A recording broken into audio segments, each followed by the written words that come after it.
Hey everybody, welcome to the channel. We are talking about Skeleton Crew. It was great.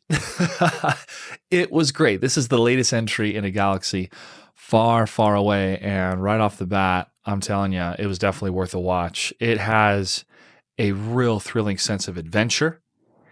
It's packed with adventure. It has rising stakes, real danger, and that made every episode compelling. The premise is familiar yet fun, and while the kids may not be the best actors in the galaxy, they were good enough, and they all had their great moments, and they did well enough to feel distinct in their traits and their different struggles. And let's be honest, Neil is everyone's favorite for a good reason. This kid is hilarious, dude. I mean, showing off really the sharp wit of the performer and the wit of John Watts, the director of the Spider-Man trilogy. The Spider-Man home trilogy. And the parents, initially they seemed aloof and disengaged, but it turned out that the parents were integral to the story. And their involvement made the stakes rise pretty quickly. When the parents start getting involved and the parents are in danger, you're going, okay, this is real danger. And the lore surrounding At-Attin expanded the mystery of the story and deepen the overall Star Wars mythos. And Jude Law, bro, as Jude Nawood, what a name. Exceptional performance.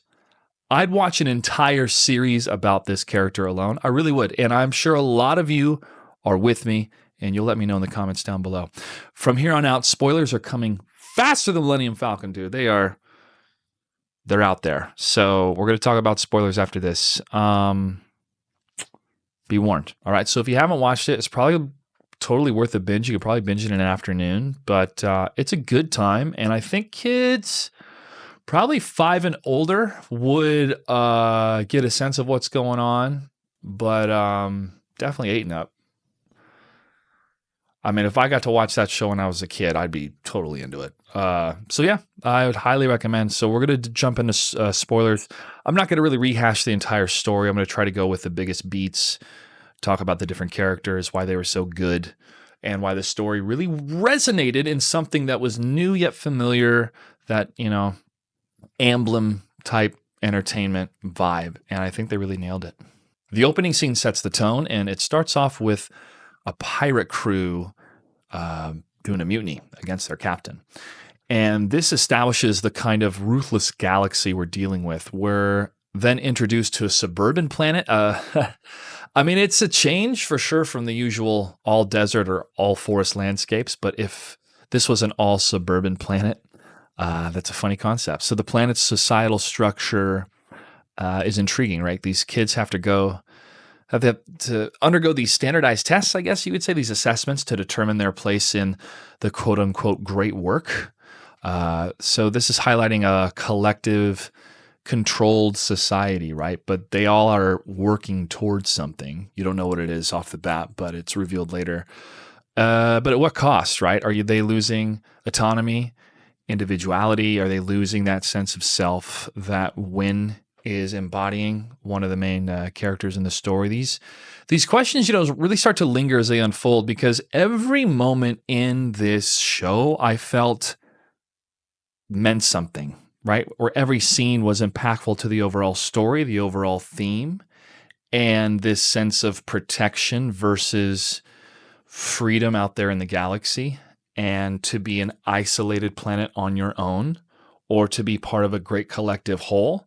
Even though the great collective whole creates different problems, right? Where now there's an issue on the frontier and they need volunteers, or they do a draft and they need people to go and face what's happening at the frontier, right? So, I mean, I would think that the struggle of the New Republic is a pretty captivating story to run with, to show the difficulty and burden of leadership and what happens after the successful story. What happens during and they lived happily ever after. There are so many elements and pieces of the sequel series that were great, but could have been so much better. Could have been so much better. I'm such a nerd. I'm such a nerd. This animosity towards Star Wars and this kind of me falling into what I don't like and complaining all the time, I hope just gives you a sensibility of we're people that grew up with this stuff that really meant something morality wise, right? Like Luke Skywalker meant more to me than Jesus Christ ever did. And I was a Christian for 16 years, no longer am. Not getting into that anymore, but just the sense of who your figures are that you look up to, not in a 2,000-year-old book or the traditions of your elders, but through the traditions of story and the hero's journey and how impactful that is within the psyche, especially for young people. And you can understand that you want to pass that on to the next generation, but when there's a profit to be made, when you've purchased a franchise for $4 billion, there's a lot of pressure on you to do something different that's not rehashing the same thing. The point is, there's a certain frustration with Star Wars where you see it in the ratings already, and that's been reported about this show, that the ratings are not all that great, and that is a ramification of just bad product over and over and over again. So when good product comes along, Mandalorian Season 2, Skeleton Crew, Andor, the conversation still resonates around the quality of it because the quality stands on its own. The quality stands on its own, right? If you watch Andor, you will be moved for sure. Is it tough to root for a character whose destiny you already know, right? It is. We're all tired of prequels. So the New Republic, to me, feels like a wellspring of stories to tell, of to try to wrangle the galaxy into a democratic republic or into a republic, right? I mean, it's this battle of ideas, this battle of governance that people found boring in the prequels, but at least there was a cohesive story. No matter the quality, at least the story was there. The setup of the frustrations of the galactic government, allowing the Empire to come in, the Emperor to use his machinations and come in, and then ripping it all down and having people believe crazy things like, oh, the Jedi are the traitors. But after the Jedi, starting to look more and more weird, at least in their actions and stuff like that. The Acolyte really established that, but unfortunately the Acolyte also really established we meet our main characters: Wynn, a kid craving adventure; Neil, the witty one, fascinated by Jedi lore; Fern, a natural leader, I'd say burdened by her mother's high expectations; and KB, tech-savvy thinker who complements Fern's boldness. So each character is distinct, and they work together in pairs, and they start to work collectively as a group and with clear motivations and interactions. So when Wynn is discovering the crashed ship and, of course, presses that big shiny button, boom, the adventure begins. We're off. Moving on, episode 2. This is more into, okay, who's going to protect these kids out in the galaxy? That's Shmi, a.k.a. SM-33. Clever. It's clever. It's fun, but it's also, God, it's such a nod too to have Jude Law, because he's been, I believe he played Hook in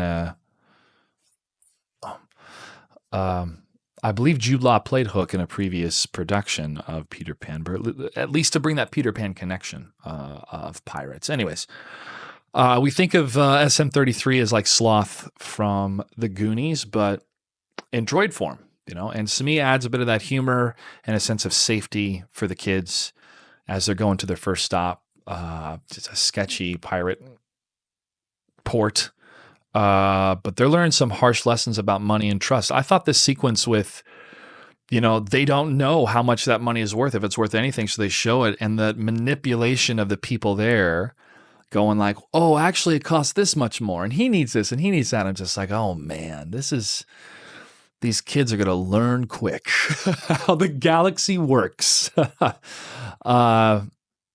And they learn some harsh lessons pretty quick. And this culminates in the imprisonment and fateful meeting with Jude Law's Nawood.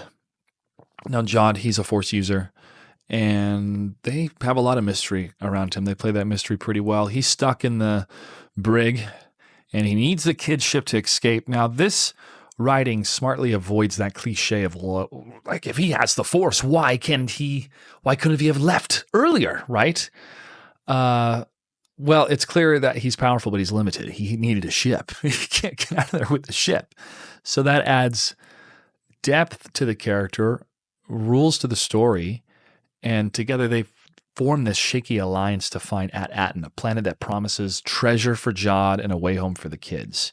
So then they go on the hunt for At-Attin, right? And this is the next about 3 episodes 3 through 6. The journey really starts to deepen more with the kids' relationships. Neil is gathering courage, and you're rooting for him every time you see him on screen, man. And he even earns a kiss on the cheek from a resistance fighter, which I thought was really dope. Fern, just a sense of maturity, like these kids are facing danger and death, and there's kids in the world that are facing that, bro. That's not a pleasant thought. That's rough. But Fern, she starts to grow more and more in the leadership role, and learning teamwork, learning how to work with KB. KB is trying to embrace her strengths, but also accepting her limits. And Win has this sense of duty, but it's being tested in unexpected ways. So these are the things that you're rooting for and going with on the character arc of these kids, right? So you're emotionally invested. And then Jude, his backstory is probably some sort of brutal past, right? At least the lineup of looking at his age and being a pirate for, how many years. He probably was a youth when the Order 66 happened, right? So that's rough.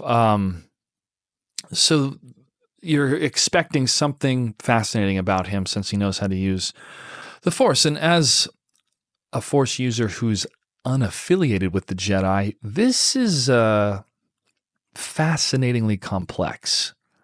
The scene where he hands Neil the ship's controls is such a standout moment. That moment's in the trailer, and that was a moment that I thought, okay, I'm going to watch this first episode at least. And I watched all of them. So kudos to Skeleton Crew. So, putting yourself as a youth watching Star Wars, but being a kid, imagining you're an X-Wing pilot or an A-Wing pilot or a B-Wing, and you were able to talk about the different weapons you could have because you played Rogue Squadron on Nintendo 64. You got that little red expansion pack that you put in that front bay, and you're like, oh my God, the graphics are so cool.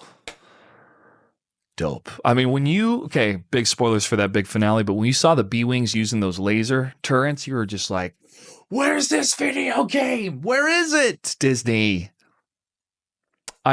No idea what's happening to the Rogue Squadron movie, which would be Star Wars meets Top Gun. All right? Billions of dollars you can make if you are able to really create beautiful, remarkable sequences that is a mix of that foundational science of flight, right? And to see that on screen is so incredible. But to enhance it with whatever magic you want to do to make it in a galaxy far, far away, what an adventure that would be. But it's got to be quality. It's got to be quality. Yeah. So whoever makes it, still could be the director. Patty Jenkins? Is that right? Hey Siri, who directed Wonder Woman? Yeah, Patty Jenkins. I don't know why if Patty Jenkins directs it, as long as she has a story that is crafted with people that loved those video games, because that's probably the closest thing you can get to in the experience of blending the fighter pilot and Star Wars together in that experience. And those that played that game will tell you, yeah, you put this on screen for 2 hours, we're coming. We're coming more than once. So the kids going off in this adventure, it's wish fulfillment for the audience, right? But the sense of danger and dread and mystery with the pirate lens, seeing this through the perspective of pirates. At-Attin's mystery unfolds even more. It turns out it's not just a treasure trove, but a Republic mint, a planet-sized bank vault brimming with wealth. It's a lot of money.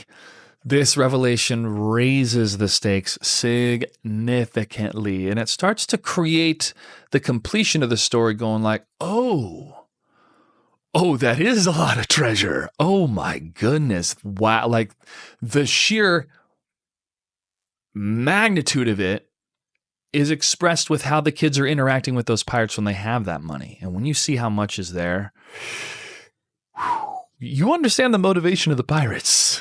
You get it. You get why they want to get down there. All right. So moving on into Jude. We see this shift with Jude in episode 7, I believe, and his singular focus is on the treasure, and that's becoming clear. Now, he doesn't want to hurt the kids, but he makes you believe he's capable of it. His interactions with the children start to grow more and more and more tense, and they make him a character that you're like rooting for when he has these nice moments with the kids, these good pieces of advice, this encouragement, and then the fear comes. Later on, the kids' parents, they start to join in on the fight, and when the parents are involved with the kids, there's a sense of unity to the story that is good, where it's like, oh, they'll never believe the kids and whatnot. They had this adventure and no one ever believe them. Like, no, this puts the whole planet at stake. This is a big deal. And they're teaming up with their kids to try to figure out a solution. But they're scared too. It's a great sense of unity to the story. And together they're going to face off against Jude and the crew. And you got to see these parents try to do something behind the scenes, at least behind the scenes of the viewpoint of the droids, episode by episode, where their kids are gone. They know they're missing. They probably left on a ship. And then they said, oh yeah, they left on a ship, but we can't rescue them because we can't go past the barrier. And so they do something about it and send that beacon up to the sky, and they're getting stunned left and right. I'm sure that hurts.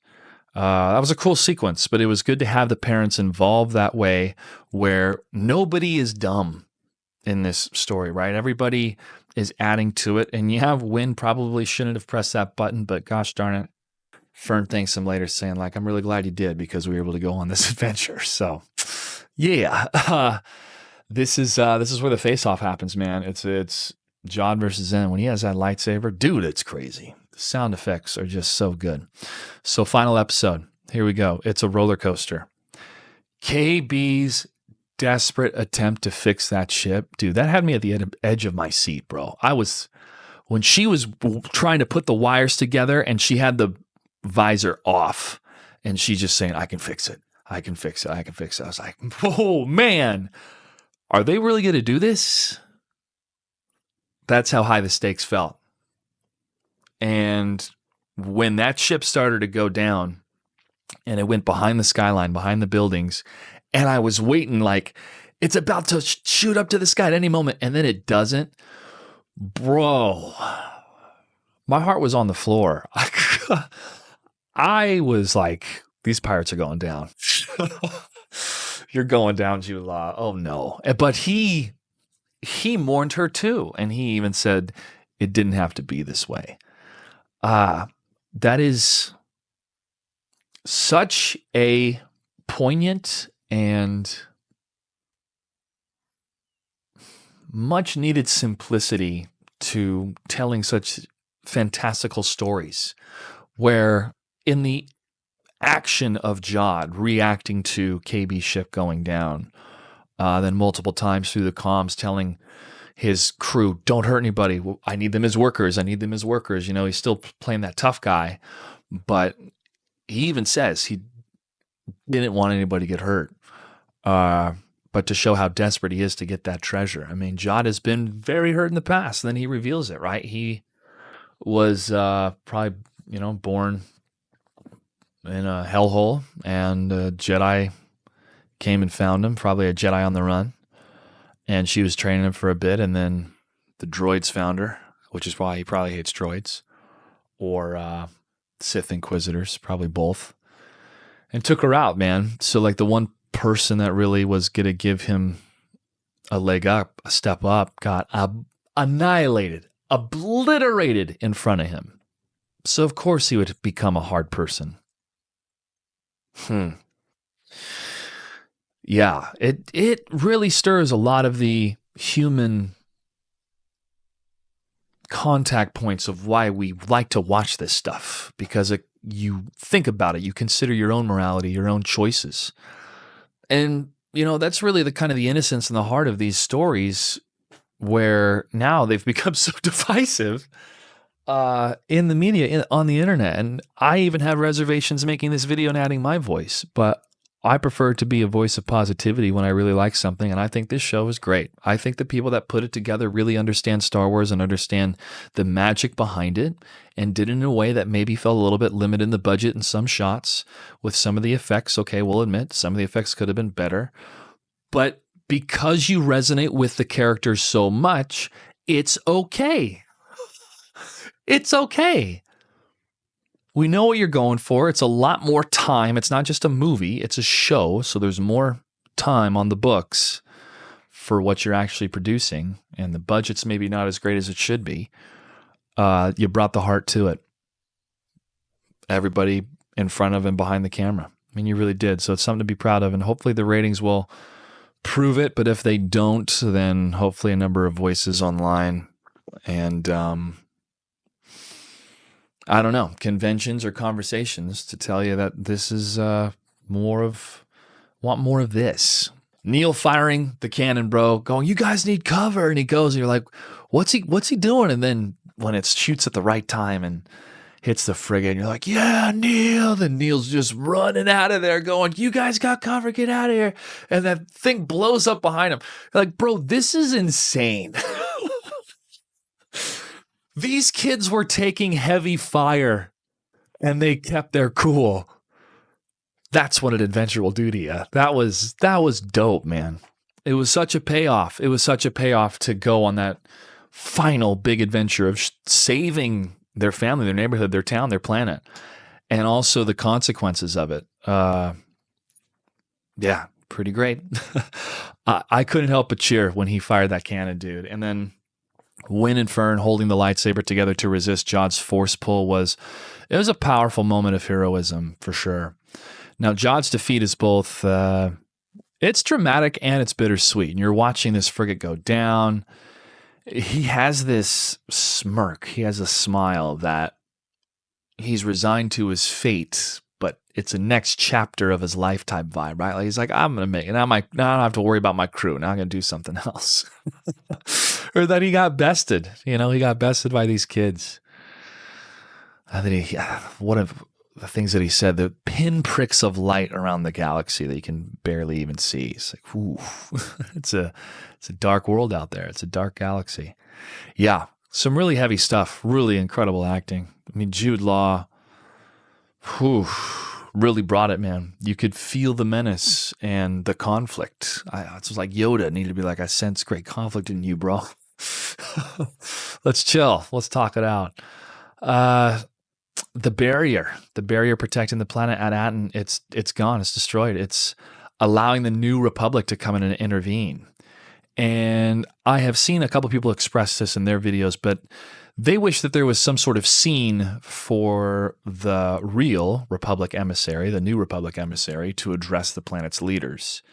I think it would have added some closure and provided some context to the galaxy's current state, and at least show us that there is some competency in the New Republic, which we do see a bit in The Mandalorian with the X-Wing pilots, which I thought was great. What makes Skeleton Crew shine is its avoidance of cheap cameos.